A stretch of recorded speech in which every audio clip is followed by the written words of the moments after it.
اگر کوئی زیادہ ضرورت ہوئی تو ادھر چوکیدار کے پاس اپنا کوئی بھانجا بھتیجا یا اعتباری بندہ بھیج دوں گا۔ تمہارا خیال رہتا ہے مجھے۔ اگرچہ روزینہ اور ذاکر کو ملاقات کے زیادہ موقع ملنے لگے، پھر بھی وہ چوکیدار اور کوسری کی جانب سے ہوشیار رہتے تھے۔ کئی بار تو روزینہ تھوڑی دیر کے لیے اماں کے ہاں جانے کا بہانہ کر کے نکل گئی۔ چوکیدار حیران ہوتا، تھوڑی دیر کے لیے جاتی ہے تو بچے اور کوسری کو کیوں نہیں لے جاتی؟ وہ دونوں یہی سوچتے کہ غریب ماں کی مدد کے بہانے اکیلی جاتی ہے۔ یار، ہوٹلوں میں چھاپے کا ڈر ہوتا ہے، ایسے کب تک چلے گا؟ تو کیا ہو سکتا ہے؟ تجھے نہیں پتا ان کے خفیہ کیمرے لگے ہوتے ہیں۔ کاش یہ چودھری مر جائے۔ یہ ایک ایسا خواب ہے جسے سوچا جا سکتا ہے، ہو نہیں سکتا۔ اب تیرے بغیر رہا بھی نہیں جاتا۔ وہ اس کی زلفیں سہلاتے ہوئے کہہ رہا تھا۔ تم واپس چلے جاؤ، ایک دن تو جاؤ گے۔ تم جی لو گی میرے بغیر۔ اب نہ تم جی سکتی ہو نہ میں دل پر پتھر رکھ لوں گی۔ وہ اس کے سینے پر سر رکھ کر آنسو بہا رہی تھی۔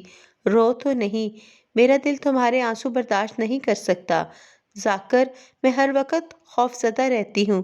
سنو، ایک ہمت کرو گی؟ ذاکر نے اس کا چہرہ ہاتھوں میں لے کر سامنے کیا۔ کیسی ہمت؟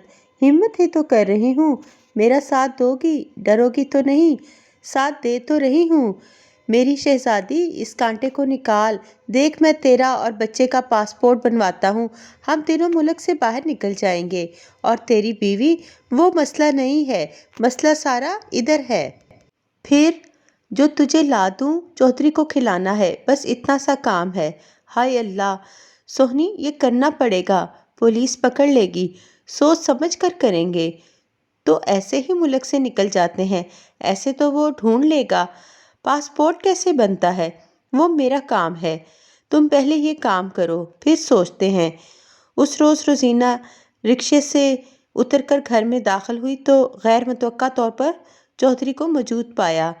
آج آپ جلدی آ گئے۔ رنگ متغیر ہو گیا، بظاہر مسکرا کر بولی، ایسی کیا مصیبت تھی کہ تو شہزاد کو چھوڑ کر اکیلی اماں کے گھر چلی گئی؟ میں آیا تو رو رہا تھا، چودھری اس لہجے میں پہلی بار بولا تھا۔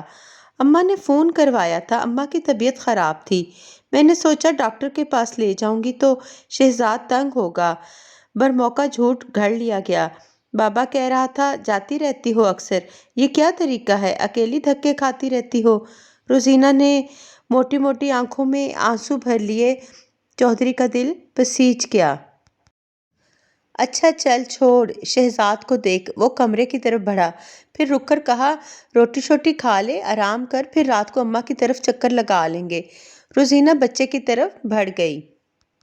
رات کو روزینہ نے سر میں شدید درد بتایا اور بقول اس کے وہ گولی لے کر سونا چاہتی ہے۔ اماں کی طرف پھر کسی دن جائیں گے۔ اس نے اشارتاً فون پر ذاکر کو کچھ دن کے لیے روک دیا۔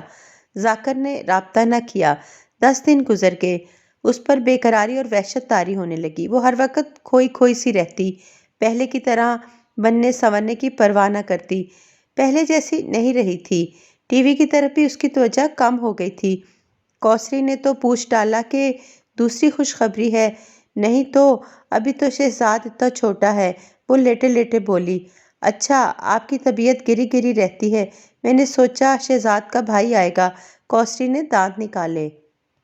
11ویں دن ذاکر کا فون آیا مگر چودھری نے سنا۔ فون رکھ کر اس نے تعجب کا اظہار کیا، اس دفعہ لمبا ہی رک گیا ہے، میں تو سمجھا تھا چلا گیا ہوگا۔ کیا پتہ ادھر کاروبار شفٹ کر رہا ہو، روزینہ نے شہزاد کا ڈائپر بدلتے ہوئے کہا۔ اس کا کام کاج سب کچھ باہر ہے، یہ کاہے کو ادھر رہے گا؟ چوکیدار بتا رہا تھا کہ کوئی 15 دن پہلے آیا تھا، تم نے بتایا نہیں۔ مجھے کیا پتا، باہر سے چلا گیا ہوگا۔ شہزاد اب 2 سال کا ہو گیا تھا۔ روزینہ اسے چھوڑ کر نکلتی تو روتا اور پیچھے بھاگتا تھا۔ اگرچہ پختہ عمر کوسری اسے پیدائش سے سنبھال رہی تھی، دوسری طرف اب کوسری کے بارے میں سننے کو آ رہا تھا کہ وہ کہیں نکاح کرنے والی ہے۔ وہ 38 سالہ بیوہ تھی، اس لیے اس کی دلچسپی شہزاد میں کم ہونے لگی۔ ایک دن ایسا ہوا کہ ذاکر نے فون کر کے حکم دیا کہ وہ 2 گھنٹے تک گاڑی لے کر آ رہا ہے۔ گاڑی دور روک کر کسی پی سی او سے فون کرے گا، اسے باہر آ جانا ہے۔ پاسپورٹ آفس میں اس کے دستخط اور فوٹو کی ضرورت ہے۔ شناختی کارڈ ساتھ لائے اور ماں کے گھر کے بہانے سے نکل آئے۔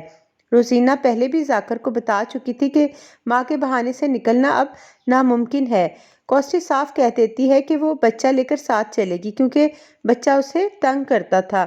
روزینہ نے یہ حل نکالا کہ وہ بچے کو ساتھ لے کر اماں کی طرف جائے گی۔ کوسٹی کے ذمے کام لگا دیے۔ اگلی قسط میں جانیے کہ روزینہ اور ذاکر کا عشق کہاں تک پہنچا۔